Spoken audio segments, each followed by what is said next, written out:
welcome everyone to this podcast, this session.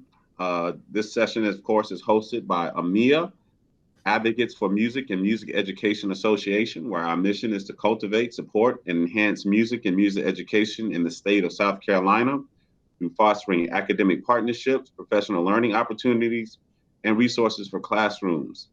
Today we have the illustrious Mr. Scott Rush, great music educator, great fine arts coordinator, great author, great band director. And I've known him for a long time, followed his work, and I'm so excited to have him with us. Sat in a lot of his sessions over the years at different clinics all over the country, in Texas, TMEA, GMEA, SCMEA, and I'm just so excited to have him with us. And with that being said, Mr. McCloud, the floor is yours. Okay, this is not the first. I want to welcome everybody. This is not the first time we're going to hear from this gentleman. I think I think a whole lot of him, and he knows we've been in this a while. And Scott Rush is the lead writer for the Habit series by GIA Publications, and he's the former director, as all of you know, of the bands at Wando High School in Mount Pleasant. He is a graduate of the New England Conservatory of Music in Boston, Massachusetts, and the University of South Carolina. He currently serves as the conductor of the Charleston Wind Symphony and a semi-professional ensemble, which is in Charleston. Under his direction, in fact, Scott is the presently Scott is the director of music, fine arts coordinator in Dorchester 2. Which today is his last day doing that. So he is the former, a few hours removed, coordinator of that position. Under his direction, the Wando Symphonic Band performed at the 2007 Midwest International Bands and Orchestra Clinic, and were recipients of the 2007 Sudler Flag of Honor, administered by the John Philip Sousa Foundation. His marching bands were two-time BOA Grand National finalists, and a host of South Carolina division championships that he won. I think maybe about 10 of them under his leadership. Mr. Rush is an active conductor, clinician, and adjudicator throughout the United States and in Canada.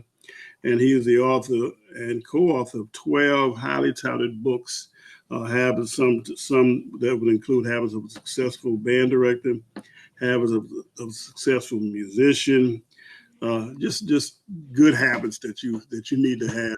And if you go, you'll see all the books that he's written. And he was past president of the South Carolina Band Directors Association, and he is a former member of the board of directors of the National Band Association.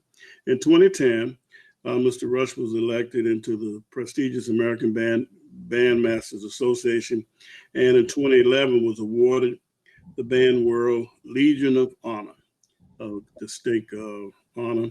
And in 2016, he was awarded the Edwin Franco Goldman Award by the ASBDA for contribution to music education. That's real good for somebody who in 1981 was the second chair All-State player in the South Carolina All-State. And then in 1982, and I say this because I was at that concert, because my saxophone player was second chair All-State. And then in the next year, he and Scott both made first chair All-State in 1982. So that's what we have today. We have a great French horn player. You got a little son that's doing French horn too now at Somerville High School. And I want you to welcome Mr. Scott Rush to the meeting. Scott? Well, thank you so much for the kind invitation. It really means a lot that you would ask me to come on board. And, Linard and I have been friends for a long time, and it was fun being in Charleston County and comparing notes. And then I had the incredible opportunity to teach his son, Linard, which was just incredibly special. So I really appreciate the invitation to be with you guys today. Okay, we have some questions, Guy, but you know how we do questions. I'll ask I asked the question that we already have for them, and then you all can feel free to ask. I mean, if you want a successful band, here's the guy. And the first question, what were your strongest attributes as a band director? And which of those qualities made you most effective, Scott? Well, that's a big question. Well, I have a model that I use. It's called the habit synergy model. And the model is made up of 5 key practices, and those key practices are knowledge, communicating a culture of excellence, physical energy, heart energy or musicianship, and then who you are as a band director. And I really think it's important to really kind of, obviously it's called a synergy model because the sum of all the parts are greater than the individual parts themselves. And so I really think it's important to kind of, have all those attributes. But I do want to start by saying that this whole idea, they don't care how much you know till they know how much you care, or you must connect before you can correct. I really believe that to my core. And I really believe that, our responsibility in terms of creating a culture of excellence is to build relationships with students.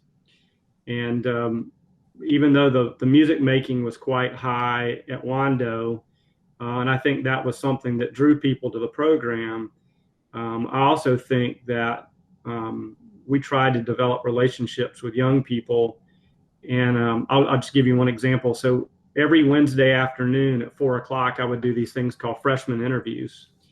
And I would meet with them for about 15 minutes each. And I would usually do 4 on a Wednesday. And I'd always start the interview by saying, if we're going to spend the next 4 years together, I want to get to know you. And then I would ask them questions like, where do you see yourself 5 years from now? Where do you see yourself 10 years from now? Do you know what your college major might want to be, even though you don't have to make all your life decisions right now? I'd ask them questions like, what's the best vacation you've ever taken with your family? Or just tell me a little bit about your family. I would ask them who's their favorite musical artist. And it just told me a little bit about, what kind of music they like. But the most important thing was just kind of knowing this whole thing. They don't care how much you know till they know how much you care. And then the rest of the model actually works. So, so the first key practice of this model is knowledge. And I do think that students expect us to know our craft. And I think that it's important. How do I say this? If you don't know your craft, you may be accused of only being a good manager of people, not an artist. Or if you don't know your craft, you may cause students to fall in love with an activity, not fall in love with music through the vehicle of band. So I think from the knowledge piece, our students expect us to know our craft. So I think, part of what we do as, I say you're either green and growing or you're ripe and rotting. And so part of what we do is we should constantly try to improve, put things in our own toolboxes. And so like one of the things I would always try to do is I would try to either have a mentor or I would have people come in and do symphonic camps with my students. And, I got the symphonic camp idea from Alfred Watkins, who Linard knows quite well. Matter of fact, Linard, I think I told you this before. When I first started teaching, I wore a bracelet on my wrist. It was just a paper or something that I did with paper because I was in Cobb County for a certain number of years. And I used to teach Alfred's students French horn. So when I started teaching, I put a bracelet around my wrist that said WWAD, what would Alfred do? And so I tried to model a lot of the things that I did in my band programs after the Lassiter program, because at that point, that was a model program for me, along with Bruce Dinkins at AMMEA. Those Alfred's program and Bruce's program were models for me. So, from a knowledge piece, I think that it's important to never stop learning. And then like for symphonic camps, we'd bring in people like Frank Battisti, or Ray Kramer or Rod Winther, or, people like that, Larry Livingston. So I think it was always important to never stop learning. The students thought I was doing those symphonic camps for them to grow, but the truth was I was growing as much or more than they were. So I think that's important. The next thing about communicating a culture of excellence, I think culture is everything. And, we're in the music business and the people business. And I say that very definitively. I mean, we get to use music to make a difference in the lives of young people. And that's fantastic. And so part of that, creating a culture of excellence, involves, all the things that we did with like student leadership. And, we would talk to students actively about, communication and honesty and integrity and trust and selflessness, and even some emotional health stuff, not to be confused with mental health. We're not professionals in that area, but emotional health and just getting along and life lessons, and early is on time is late, and just those things that we're responsible for doing to create a culture of excellence. Bruce Dinkins used to have a sign on the front of his band room that said, "To all who enter, you are subject to the relentless refining power of music through its uncompromising standards." And I remember seeing that in Bruce's band room, and I was like, "Man, can I steal that?" He was like, "Yeah, absolutely. You can absolutely steal that." And so that whole idea of creating a culture of excellence, I think, is important. The next thing is about physical energy, is the whole idea of how do I say this? Well, I'll say it this way. There's a study that was done about 3.5 years ago, and they actually used these terms. They said, "Are you a Tigger or an Eeyore?" And what they determined was that a great rehearsal started at quiet, focused energy and had ebbs and flows, and their term was a Tigger, up to a Tigger, and back down to quiet, focused energy, up and down. So like if a kid said in rehearsal, "That's so cool," or, "Can we do that again?" Like, that was a good day. That was a good rehearsal. So I always tried to have an energy about rehearsals that, where the kids felt like they were learning, and they were growing and they were connecting with music. And then, the whole musicianship piece, as part of this model, is really getting students to understand that one of their jobs is to artistically state who they are and how they feel through music. And, having discussions with them about, what actually happens in the body when we listen to music. What does it do? And it didn't matter what kind of music. There was a young lady, she was in the second band, and we were playing some music one day, and a euphonium player, and she said, "Mr. Rice, you keep talking about the intuitive response to music. What in the world are you talking about?" And I said, "Okay, you guys willing to play the game?" And she said, "Yeah, I'm willing to play the game." And so I said, "I'm going to put on some music, and I want you to just react. Let your body do whatever it's normally going to do to this music." And I said, "Everybody willing to play?" And she said, every class said, "Yeah, we're willing to play." So I went over to the sound system, plugged my phone in, hit play, and it was Earth, Wind, and Fire, September. And the kids just got up, they started dancing, they started moving, they started doing all these things, and I let them go for a little while. And I stopped the music, and the young lady who's the euphonium player, she turned to me and she goes, "We get it." It's like they need to be able to respond to music, and I think that's what's so important. So one of the things I tried to do was to teach them to respond to music. And then the other thing, the last one, is just who you are. And I think, that has so many different connotations. I think a lot of I had the opportunity to teach with Lorraine Paris at Newberry High School. So I taught with her for a while. And she used to say to her students, "Live your life so that when you are gone, you would have made a difference." And I think this whole idea of who you are as a band director kind of goes back to that whole idea of leaving a legacy, and it goes back to being in the music business and the people business. So I don't know that there were any one thing in that was most effective, but I do think it starts with the relationships. To kind of answer your question, I think it starts with relationships, but I think all those other things, knowledge, the culture, your physical energy you bring to the table, your musicianship and having kids fall in love with music, all those things factor into being effective, I think. Well, you know, some I think you just stand up and wave the baton at Wando, but you just clarified that for a lot of folks. What were the daily challenges in developing the Wando bands while managing active and sometimes too involved parents? Well, you know, Linard, you and I, we used to have conversations, active conversations about there were certain challenges that we had that were very similar, and then there were certain challenges that we had that were completely different, but we both had challenges. Yep. You know, and you and I had those conversations. I valued those conversations a lot because it actually kind of validated that somebody kind of knew some of the challenges that I was going through.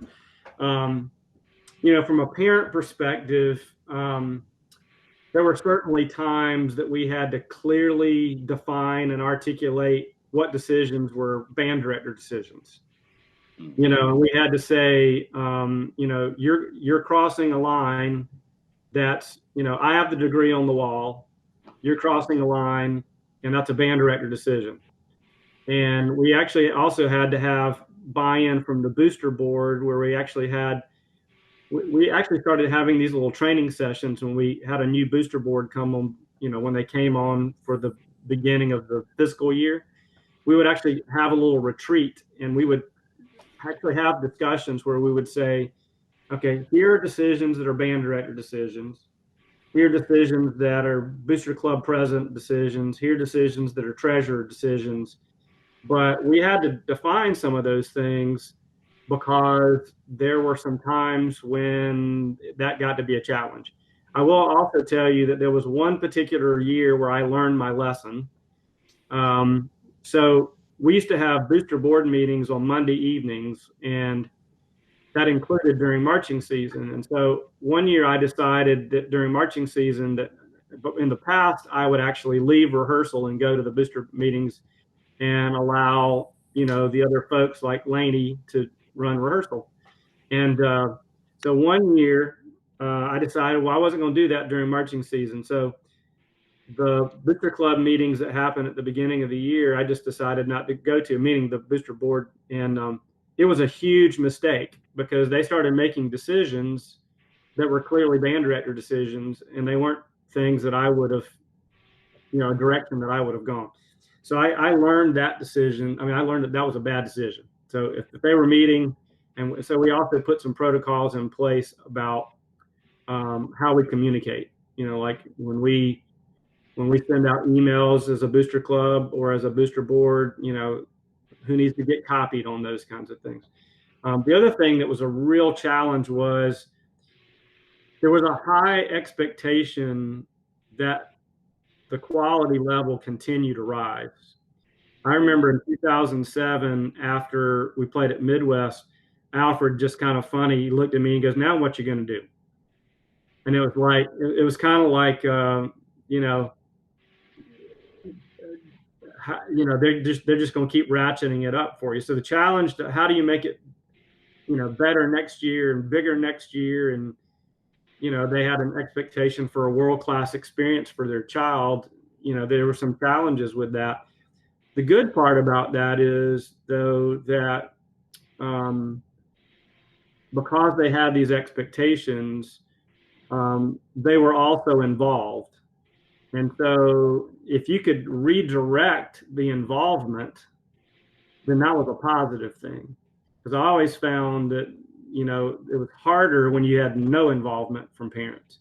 So it was interesting to juggle, and it had its challenges, and it even had its challenges, you know, my last few years. I mean, literally the challenge for all of us was, you know, how do you keep topping last year? And that was a real challenge. So, but like I said, there were many positives, and we found that we had something called a parent profile form. So what we tried to do is we took, you know, if parents were involved, which was a good thing, we actually handed out this parent profile form that had them fill out all these things of how they could contribute to the band program. And we kind of compartmentalized that. So there were some real positives to that. And I think that worked for us. I've certainly seen programs where the tail was wagging the dog, or, you know, over time the tail wagged the dog.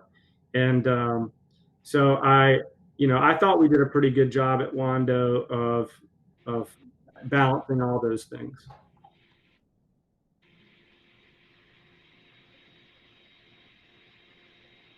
Mr. McCloud, you're still muted. Yeah, Linard, I think you're still muted. Yeah, There you go. I concur with that because I was one of those parents during the time. So I know I remember the challenges. Okay, the next question, Scott. What are the habits of a successful marching band director, and how would you suggest we approach and prepare bands for state and national competitions? Wow, that's a big question too. Well, first of all, I think marching band is nothing more than a concert band on the field. Correct. And so all those things that you do for concert band apply to marching band. And that's what I believe. Even though I will tell you that over time, you know, here again, the emphasis has gotten where, you know, our marching bands have to even become more grand than they used to be. You know, so I think there's always a challenge that that makes that difficult. But I really believe that marching band is nothing more than a concert band on the field. And so I think that, you know, I have something called the teaching inventory database. The teaching inventory database basically is made up of the components of playing, what I call the components of playing, and then other things we're responsible for teaching. So the components of playing are things like timing, tuning, tone, technique, balance, blend, articulation, dynamics, musicianship, phrasing, accuracy, you know, any number of things that you would put on there. And then other things that we're responsible for teaching. I mean, you could make a list of 200 of those. I mean, it could be anything from student leadership to key signature recognition to concert etiquette to instrument care and maintenance. I mean, just any number of things. And so I created this thing. And I remember the first time I did this, it was like an epiphany for me. And so what I did was I took all those components of playing, plus the other things we're responsible for teaching, and I created a database. So I called it the teaching inventory database. And down the left-hand column was essentially what to teach. So the words would actually be like, you know, timing, and then I would leave 4 blanks down the column, and then tuning, and 4 blanks down the column, and tone. And we just keep going down that way. And then I would add all those other things that we're responsible for teaching, including even some soft skills, you know, of the things, you know, like I said, we're in the people business as well as the music business. And then I created a left column that was titled How to Teach It. And those were basically teaching strategies. And I found that when I created that document, the teaching mentor database, it started to serve as a blueprint for what I was teaching and how I was teaching it. Because, you know, we haven't taught it until they've learned it. And so what happened with that is, so I'll give you a couple of practical examples. So I would go to the board and I would put, like, say, 17 blanks on the board. And then I'd throw a marker to one of the students and I would say, okay, class, tell me the components of playing.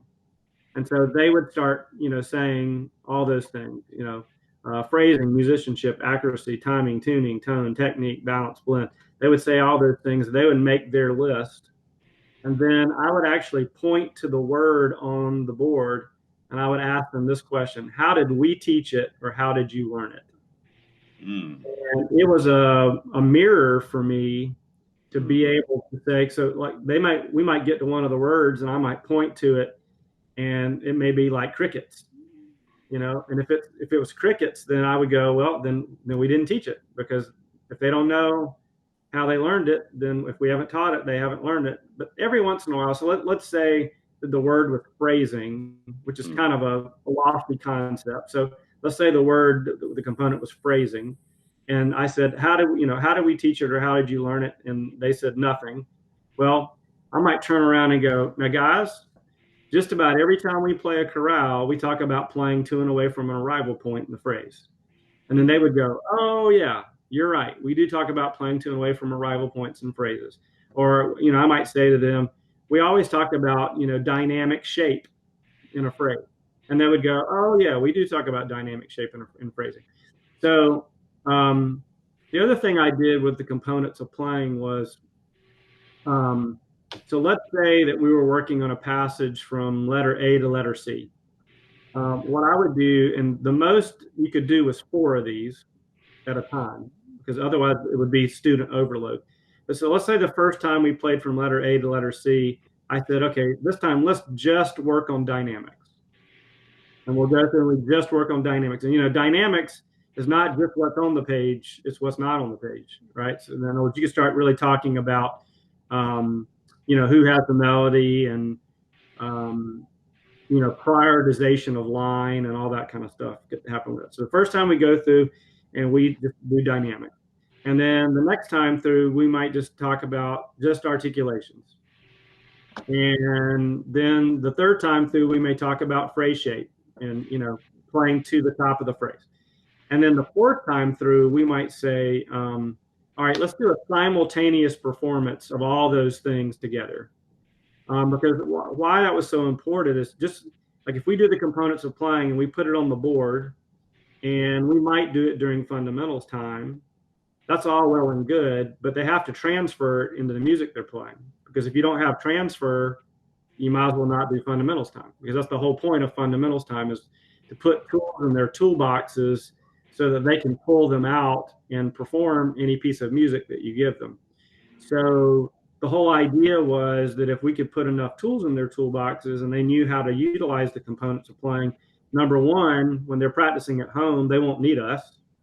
And number two, it shouldn't take as long to prepare for a performance because we've given them those tools. Right. So that's true whether it's concert band or marching band. If you give them those tools, then they can transfer those concepts and make application, into whatever it is that you're playing. Right. Your concert bands. I've been in a lot of rehearsals. They were exemplary performing groups. It's just a treat to sit down there and watch them. How did you challenge the groups yearly in terms of literature selection and performance opportunities through concerts or festivals? So, actually, let me tell you a couple things about that. So first of all, I always thought it was important to have student buy-in. And what I mean by that is it's pretty hard to just pull a group of students who want to go a different direction than you want to go. And also, it's pretty pointless to do things that are self-serving for your own resume. That's just kind of pointless.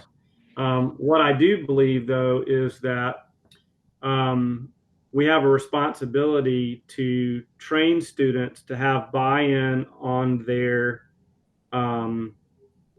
growth, and that the process of growth is what they get excited about. In other words, when they know they're getting better and they can feel it and experience it, that's when they, you really have something. And so we had 9 years of over 97% retention rate in the Wando band program. And I think one of the reasons is because of that process, that growth. So consequently, if you're making high levels of music or, high music making, that you're going to have that. But it started to me with student buy-in. So we actually had conversations with the students, even when we decided we were going to play at the Midwest Clinic. And that's a whole different story, because I actually told the parents that I thought it was going to take us 3 years before we get accepted to Midwest, and we got accepted the first year, which made me have to scramble. That's a whole nother story. Maybe we can talk about that later. But anyway, I thought it was really important to have student buy-in. So I actually used a ladder system with the student leadership group. And it was actually there's two ladders. One ladder was marching band and one ladder was concert band. And the two ladders literally started at like school performances. And then it went up into kind of the next level of performances. And, it progressed through things like, playing at a band clinic, a university band clinic. Different universities have clinics where, bands go and perform at those clinics. And so that was just an example of educating the students on what was out there. And the first time we had a discussion about the Midwest Clinic, the kids had never heard about the Midwest Clinic. At least not very many of them had. A few of them had, but not very many of them. And so we had these discussions in the student leadership group, and we met with the student leadership group once a week. We had meetings in the mornings, and so it was important to have student buy-in because it wasn't about the staff, it was about the students. And it was about them having the opportunity to perform for other people, and get the reward of sharing a part of who they were with an appreciative audience. As far as literature was concerned, I actually it's not a unique model, but everybody doesn't believe this, but this is what my model was. My model was that there were certain pieces of literature that I absolutely wanted them to play before they leave high school. Like I wanted them to play, First Suite in E flat, Second Suite in F. I wanted them to play the Persichetti Symphony. I wanted them to play Lincolnshire Posy. There were certain pieces that I wanted them to play before they left. And that was true for all the bands. So I had those kind of pieces. Like the third band, it was American River songs, as an example. Just certain pieces of music that I wanted them to play before they left high school. Then what I did is I tried to at least do six pieces a year that I had not conducted personally. So it was a set of pieces that was on a 4-year rotation that I did every 4 years. We'd cycle back and do those, what I would call, war horses or staples of the literature, things like that. And then every year I tried to add pieces that I had not conducted. And Lainey did the same thing. She'd add pieces that she had not conducted, and so it was a combination of, when students graduated from the Wando band program, you can put a check mark that they've played this, and this. And I wanted that to happen. And then we always found new music as well. So like I said, that's a different philosophy. Everybody doesn't have that philosophy, but I felt like that when I talked to the people in the profession that I truly respected, they were going to get a certain type of literature on the collegiate level. And if I didn't give them those war horses on the high school level, they actually might miss it because they might jump over something that they just needed to experience. And so I felt like it was my job to give it to them. And then the other thing that happened at Wando was, when I first got there were 98 students in the band program. When I left, there were about 290 something. But there was a growth process over that time. And it took time. And by the end, we actually had 2 grade 6 bands. But at the very beginning, we had 1 instrumentated concert band, which was very good. Miller Asbel, who was before me, did a fantastic job at Wando. He was very, very good. The numbers were not huge, but the quality was good. But we had 1 concert band and then a smattering of kids. So we actually had to get a second band, we had to pull kids from the top band to sit in with the second band kids to have 2 ensembles. And then over time, that just grew. And so not only did it grow in numbers, but it actually grew in quality as well. So it was a process over time to build 4 concert bands and move those levels up. So we basically had, 2 grade 6 bands, a grade 5 band, and a grade 4 band by the end. And, but it was a process. So it was a process for that to happen. The other thing that you talked about, kind of national events. So, it's not the event that creates the epiphany moment, it's the process of preparation that allows the program to grow. So like even for a performance like Midwest, performing at Midwest is not the pinnacle, even though it is a great experience. It's feeling the students get better over those 6 months leading up to Midwest, where everybody realizes that they're growing. And so we built a resume, whether it's playing in a state conference, like whether it's playing AMMEA, which we did in 2002 and 2012, whether it's we played at an MENC conference, we played at USC Band Clinic, we played at the National Concert Band Festival. But all those things were really about the process. The process of preparation allowed the students to get better. And so it wasn't as much about providing the opportunities as having the students buy into what the opportunity could yield, which was growth. So I hope that makes sense.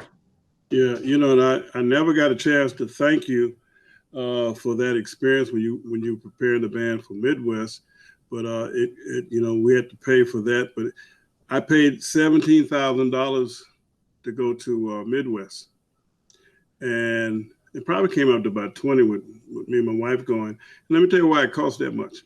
Your rehearsal schedule caused me to have to buy a car. So I want you to know that your rehearsal schedule was very, very demanding. My wife refused to drive Linard, so you cost me a car. Thank you so much, Scott. I didn't buy a car that early for him. That's fantastic.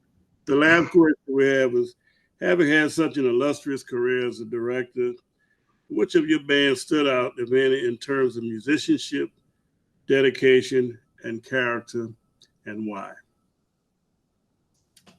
Wow, that's like, asking which one's your favorite child. But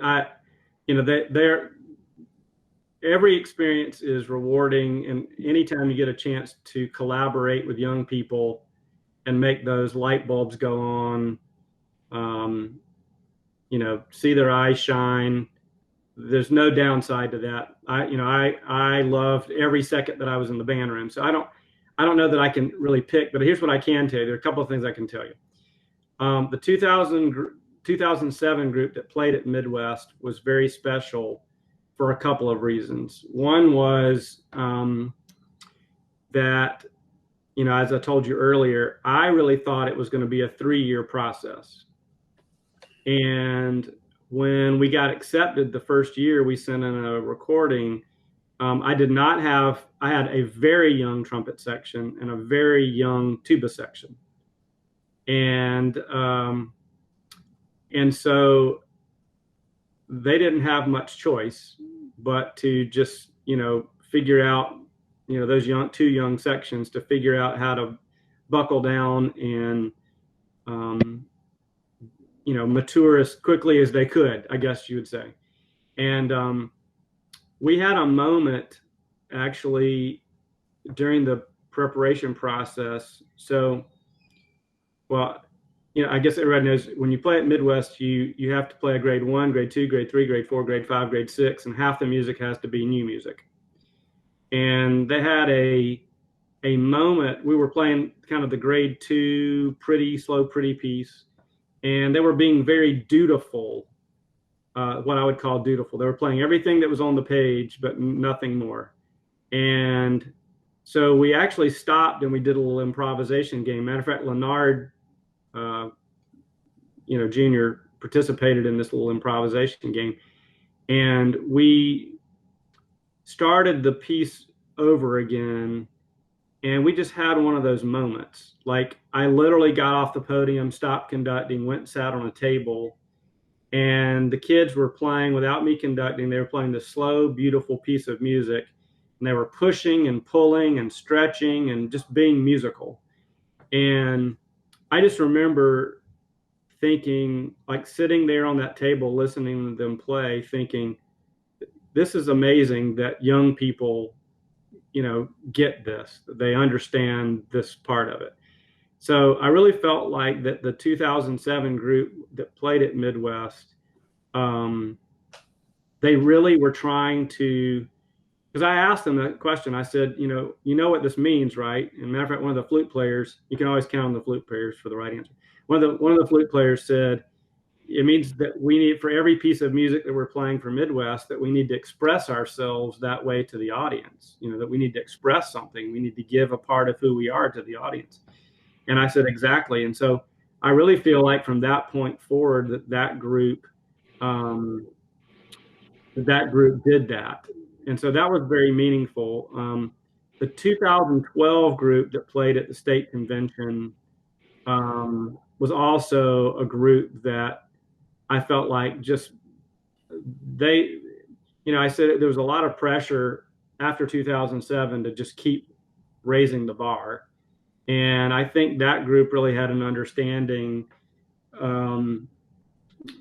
that, making music and giving something away like it's a gift, I think they really got that piece of it. And so that was important. And then my last year's group was probably the strongest technical group that I had at Wando, which is the 2013-14 year. That was special in the sense that I knew pretty early in that, well, I'll say halfway through the year, that I was leaving. And so everything with that group was very nostalgic to me. Every rehearsal, the final concert, just like, so it was that kind of thing. But I think that, and there were all kinds of, you ask about character too, there were all kinds of situations all along the way that were just so meaningful. I'll give you a couple of examples. Linard and I used to have these conversations about, like, he would play something and he'd say, do you like the way I played this solo yesterday or today? And the answer was not yesterday or today. The answer was, what did you like about how you did it and why? And, what were you trying to say? What musically were you trying to say? Linard will tell you that little Linard and I are close. And I love him. And one of the reasons why I love him is because we had such great conversations as a teacher and a student. We had these two young men who came in one day, is another example of character. We had these two young men who came in one day, and they had to do a service project for their student leadership project. And I told them that they wanted to be on student leadership, that their service project had to be something that they chose. They could not do it with anybody else. And so these two young men came into my office one day. They said, we want to talk to you. We have an idea for a service project, but it's going to take both of us. And I said, nope, I already told you guys that it had to be, each individual person. They were like, hear us out. And one of them was a senior and one of them was a junior. And so they came in and they said, we want to start something called Music Mentors. And we want to take the all-state students from Wando over to one of the middle schools. In this case, it was Lang Middle School, over to one of the middle schools. And we want to offer some private instruction, some private lessons to kids, who maybe aren't taking private lessons right now. And we want to start, giving private lessons. And I kind of said, well, why does it take two of you to organize this? And the guy who's the senior, he said, well, because when I graduate, if he's a junior, he can move up as the senior and he can pick somebody who's a junior, and we can keep this idea going for many years. And when he said that, I was like, I'm in. I'm totally in. And the other thing they did that was cool was they decided that as part of their their project that they would raise money, and that at the end of the year, if there was a student who was particularly deserving of a new instrument, that they wanted to buy a new instrument for a student that was involved in the Music Mentors program. And so those are just a couple of examples of just people with great character who, I have a word for that right now. I call it the moonshot, where we get students to create a moonshot, something that's never been done before. Like there was a young lady in North Carolina who started something called Melodic Minors. I thought it was a great title. Her name is Veronica Leahy. You should check her out. She's a great jazzer. But she started a program where she and her high school friends went out and played at, old folks' homes and things like that. So there were lots of examples within the program where the students kind of took the idea of band and, made something else good from it. So I don't know if that really answers the question, but that answers the question. And that piece you were talking about, that emotional piece, was romanza. Yes. That's when I got it, because just listening to kids play that emits so much feelings. You could just feel that when you're playing. The story of it. But Yep. I wanted everybody, all the band directors, just know what kind of person you are. I think they know about the kind of work that you've done, but most importantly, you stressed and I guess reaffirmed to everybody that it's the person behind the baton, and so the person behind the baton at Wando was a great person first. And so that's why the students were able to achieve. You could put somebody else in the same situation with those kinds of students, and they might not be able to achieve because they couldn't bring nothing out of them. And so, we've always spoken about that. But we're going to open up the floor now, Stackhouse, so everybody can ask some questions. Since we got the man here that happens to be a successful band director here. So let's go ahead and ask him some questions if y'all have any. Awesome. First up, Scott, Mr. Rush,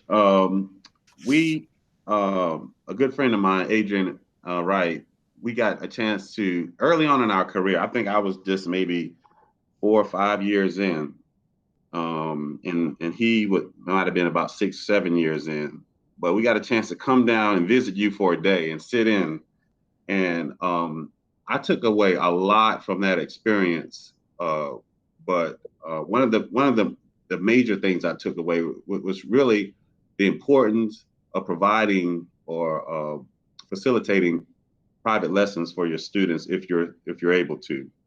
And I remember the way that you did that throughout the course of your day, which didn't intercede with your instruction. It didn't complicate things. The kids, you talked about buying into the culture. The kids knew what to do when they came into the room, and how to handle themselves, even with the band class being conducted, and with the pullouts that were happening with the private lessons.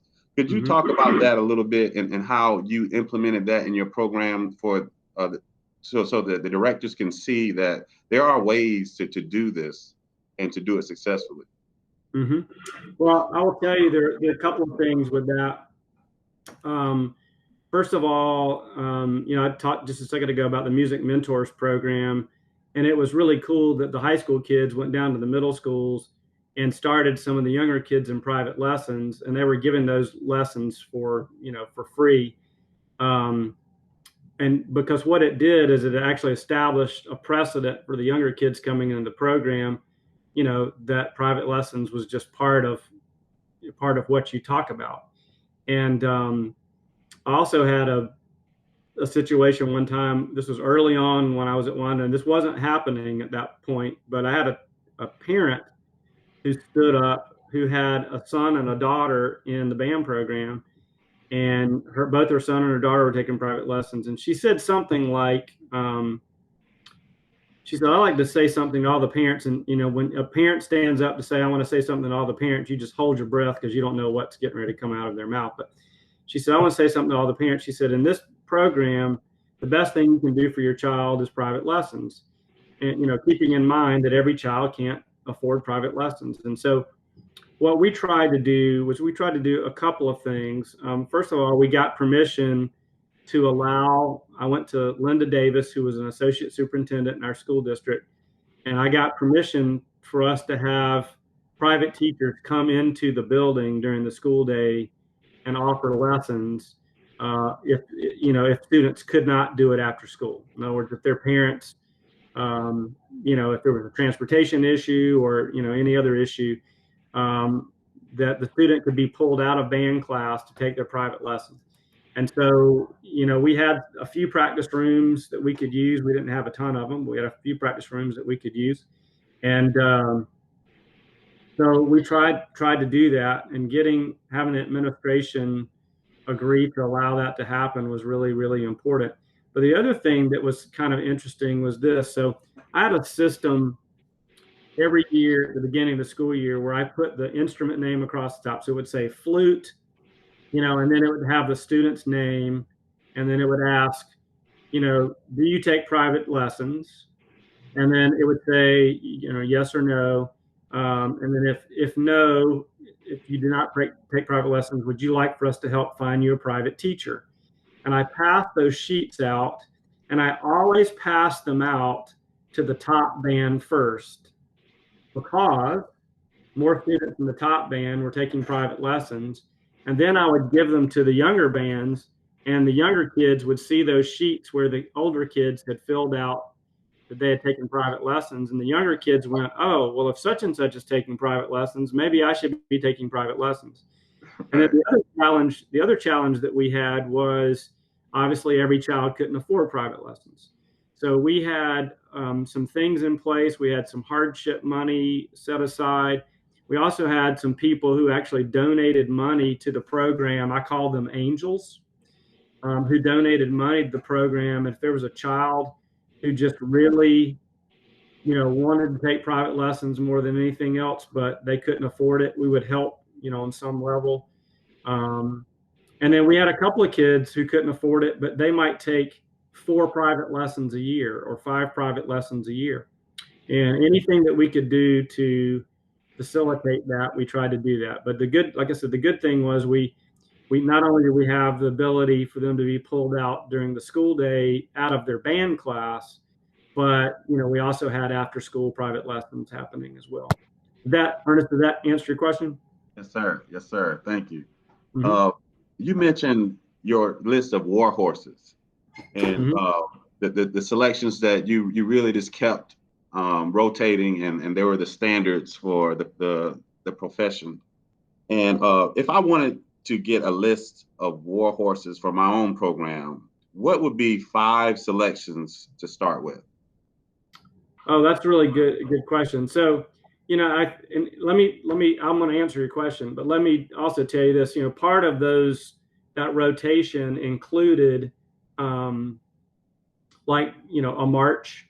We would have marches in there as well, and then we'd have the war horses, and then I would always have, also in addition to what we would consider to be war horses, I would always have what I would call just a slow, beautiful piece, Right. And just about every concert that if you went to the Wando band program, you're going to hear something that was like, just reach into your soul, kind of expressive, because I felt like it was important for students to be able to express it. And it doesn't mean that you have to have that kind of piece only to express yourself. That's not what I'm saying.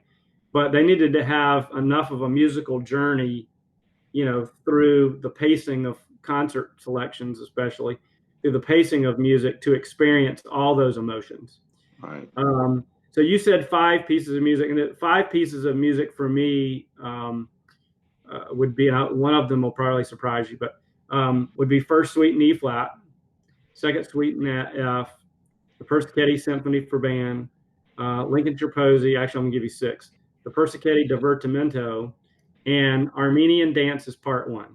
And I know that Armenian Dances Part 1 sounds like an interesting one, but for me, there were so many things to teach in that piece.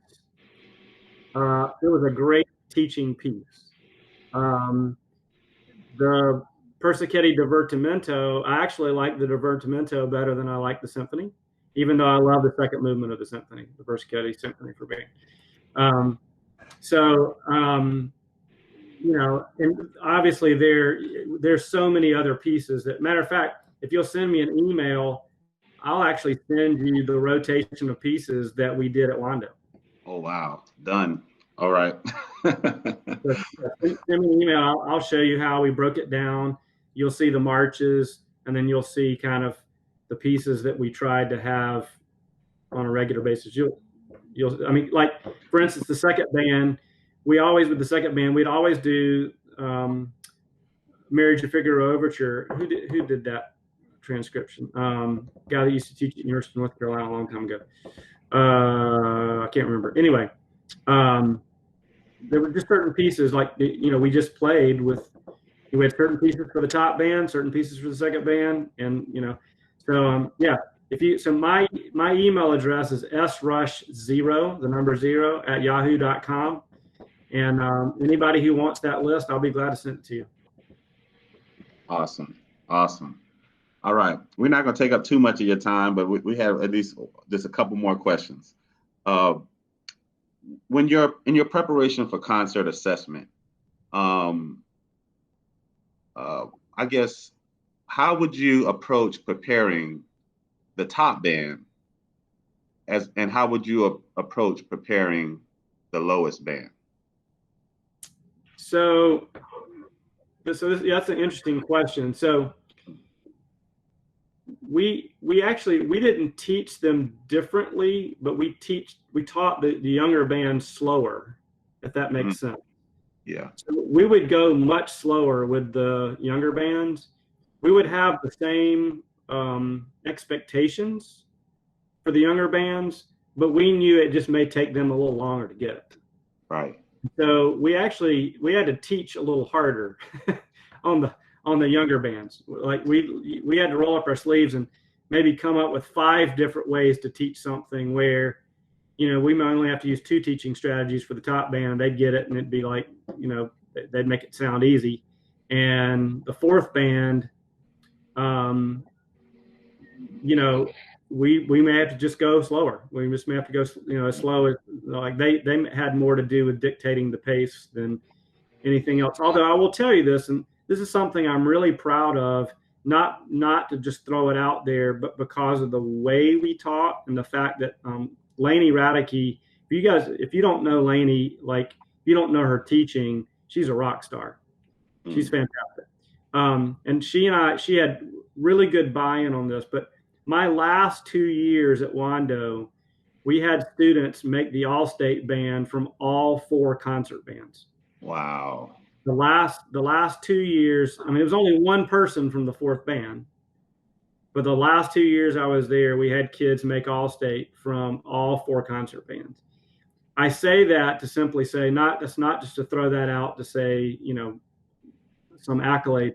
It's to say that when we say we taught them all the same way, we really did, but we taught the younger ones slower.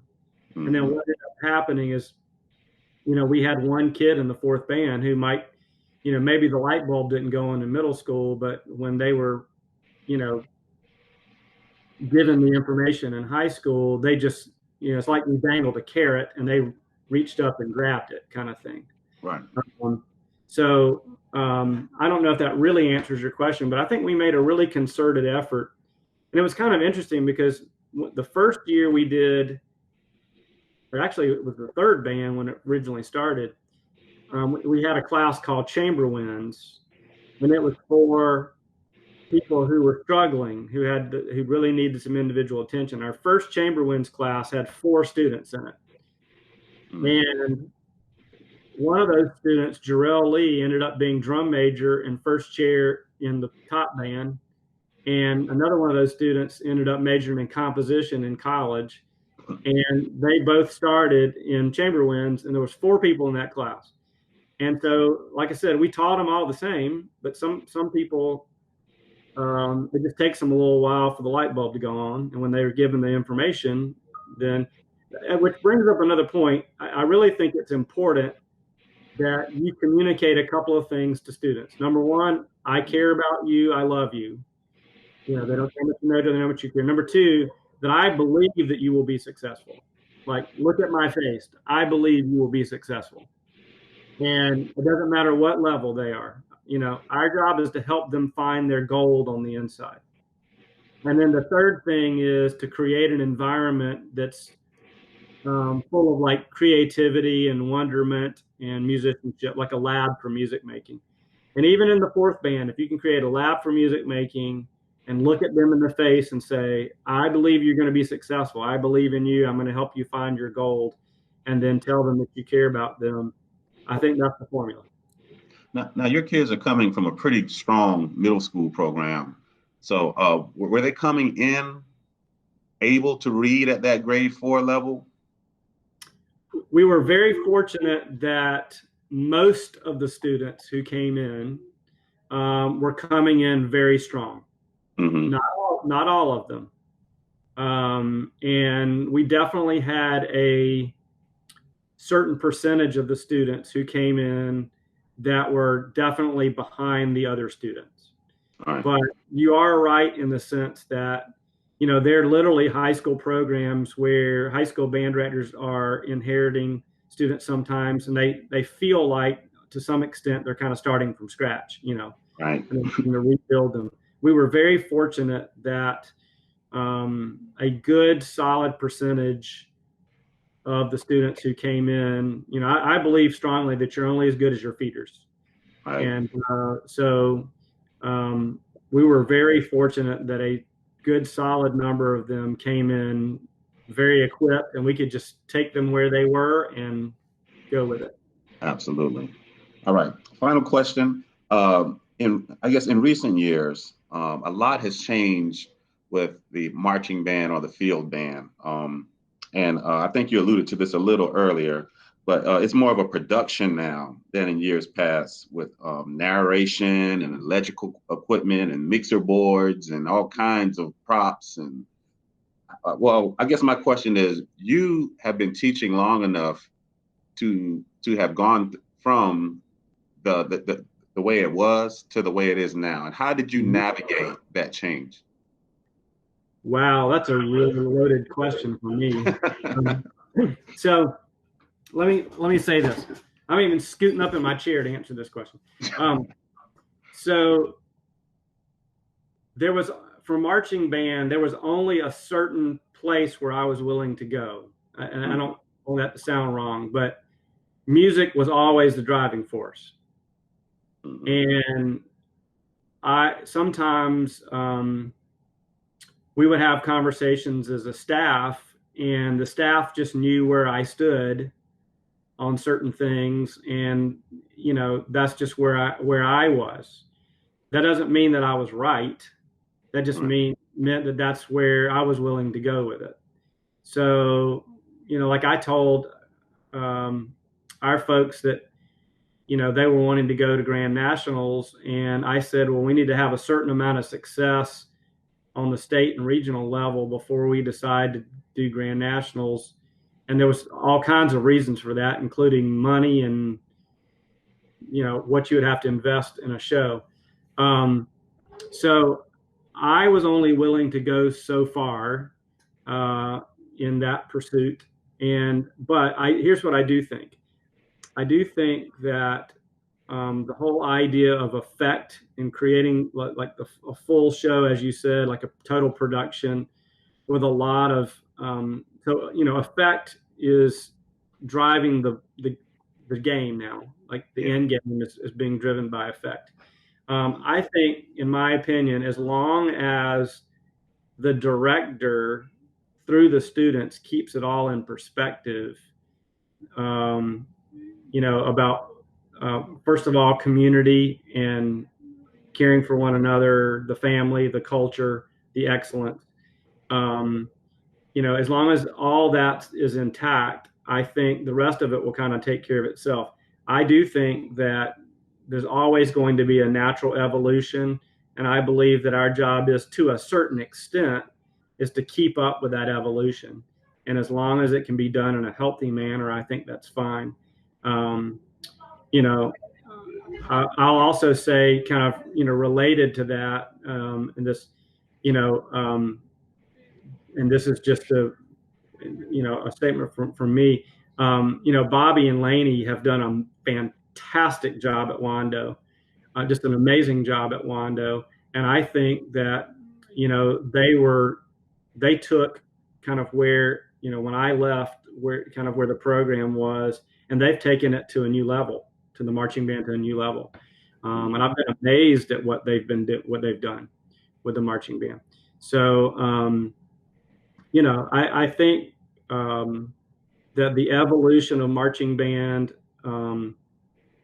I still believe it's more important that the director not let the wrong influences affect the process. And as long as it's creative and imaginative and grounded in great music making, then I'm fine with it. I don't know if that really answered your question, but I hope it did. It does. Mr. Scott Rush, man, we thank you so much for coming on with us and doing this for us. As I said earlier, we've been following you for a long time, man, and you're just one of my favorite band directors to model myself after over the years, and one of the guys who really just made an impact on me when I was just getting started and trying to look for someone to model myself after in the profession.